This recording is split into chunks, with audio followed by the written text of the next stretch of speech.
जय मसीह की and good morning. आज सुबह प्रभु का वचन आपके लिए प्रेरितों का किताब उसका 16वीं अध्याय और उसका 14 और 15वीं आयत, एक्ट्स चैप्टर 16 वर्स 14 एंड 15 मैं आपके लिए पढ़ना चाहती हूँ।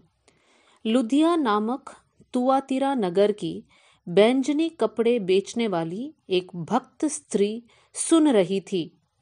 प्रभु ने उसका मन खोला कि वो पौलुस की बातों पर चित्त लगाए।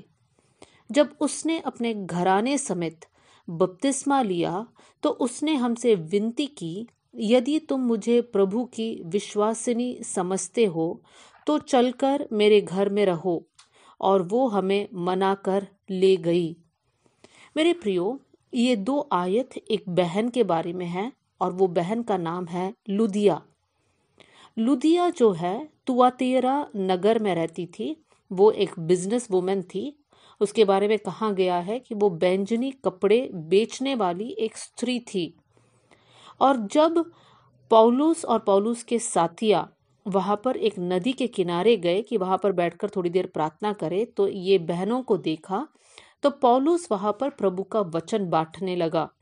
और यहाँ पर इस आयत में हम इस प्रकार पढ़े कि परमेश्वर ने लुदिया का मन को खोला कि वो पौलुस की बातों पर चित्त लगाए। मेरे प्रियो, पौलुस सिखा रहे हैं, लुदिया ध्यान से सुन रही हैं। लुदिया क्यों ध्यान से सुन रही हैं? क्योंकि लिखा है कि परमेश्वर ने उसका मन को खोला। परमेश्वर ने लुदिया के जीवन में ऐसा कार्य किया ताकि उसके जीवन के द्वारा उसका परिवार जन भी बच जाए। उसके आगे की आयत में लिखा है, जब उसने अपने घराने समेत बपतिस्मा लिया। लेकिन नदी के किनारे वो और कुछ और बहनें थी। मतलब लुदिया अपने घर जाकर सुना हुआ वचन को दोबारा सुनाया, अपने परिवारजन भी विश्वास किया, फिर सब मिलकर बपतिस्मा लिया। अब बपतिस्मा के बाद वहां पर समाप्त नहीं होता है। उसके बाद हम देख सकते हैं कि लुदिया पौलुस और साथियों से कहती है कि मेरे घर आओ, मेरे घर पर आप रुक जाओ, वहां से आप सेवा कर सकते हैं। देखिए मेरे प्रियो, परमेश्वर जब किसी का मन को खोलता है, सबसे पहले प्रभु का वचन उनके अंदर कार्य करने लगता है। और जब प्रभु का वचन उनके अंदर कार्य करता है, तब उनके परिवारजनों के अंदर भी कार्य होता है। और उसके बाद वो इंसान प्रभु की सेवकाई में इस्तेमाल किया जाता है। मेरे प्रियो, आज संडे का दिन है। हम में से बहुत से लोग कलीसिया जाएंगे, बहुत से लोग ऑनलाइन मीटिंग्स अटेंड करेंगे। जैसे भी हो, हम प्रभु से ये प्रार्थना करें कि प्रभु आप हमारे मन को खोलिए ताकि सुना गया हुआ वचन हमारे जीवन में कार्य करे। उसके द्वारा हम हमारे परिवार के लिए एक आशीष का कारण बन जाए और साथ में प्रभु हमारा परिवार मिलकर आपकी सेवा करे। मेरे प्रियो, ये बहन फिलिपी देश में रहती थी, या फिलिपी जो जगह है वहां पर रहती थी।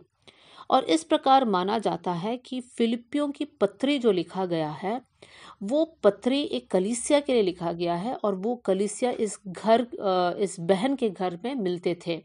कितनी धन्य बात है! प्रभु जब किसी का मन खोलता है, कितनी बड़ी बड़ी बात परमेश्वर एक इंसान के द्वारा करता है। तो आज हम प्रभु के सामने अपने आप को दीन करेंगे, नम्र करेंगे, परमेश्वर से कहेंगे, प्रभु जब भी हम आपका वचन सुनते हैं, हमारे मन को खोलिए प्रभु जी, कि हम लोग उस पर चित्त लगाकर हम सुने, ध्यान से सुने। ऐसा नहीं कि आधे मन से सुने, ऐसा नहीं कि कुछ और बातें सोचकर फिर हम प्रभु की बातों को भी सुने, हम डिस्ट्रैक्ट हो जाए। नहीं, हम वैसे ना करें, लेकिन हम पूरे मन से प्रभु की बातों को सुने और उसके अनुसार हम चले, और तब प्रभु का महान कार्य हमारे जीवन के द्वारा होगा। मेरे प्रियो, वचन बहुत सामर्थी है। जब हम प्रभु के वचन पढ़ते हैं या सुनते हैं, उसके द्वारा परमेश्वर हमारे जीवन में कुछ करना चाहता है। बस हम ये दुआ करें कि प्रभु आपके वचन के प्रति मेरे मन को खोलिए, मेरी आत्मिक आंखों को खोलिए कर कर अगर हम इस प्रकार की प्रार्थना करेंगे तो जरूर प्रभु हमारी प्रार्थना को सुनेगा। आइए मिलकर हम लोग दुआ करें। स्वर्गीय पिता, आज का दिन के लिए धन्यवाद, आज का वचन के लिए धन्यवाद। प्रभु जब हम आपके वचन को सुनेंगे, आपका वचन हमारे अंदर कार्य करने पाए, प्रभु जी, हमारी आत्मिक अंधापन को आप निकाल दीजिए, हमारे दिल की कठोरता को निकाल दीजिए और हमारे मन को कोमल बनाइए प्रभु, ताकि आपका वचन जो बीज है जब हमारे अंदर गिरता है प्रभु जी, वो 100 गुना फल लेकर आए और आपकी महिमा हमारे जीवन के द्वारा होने पाए। आपने हमारी प्रार्थना सुन लिया, इसलिए धन्यवाद। आदर और महिमा आपको देते हुए यीशु के नाम से हम मांगते हैं, आमेन। प्रभु आप सबको बहुत आशीष दे। जय मसीह की।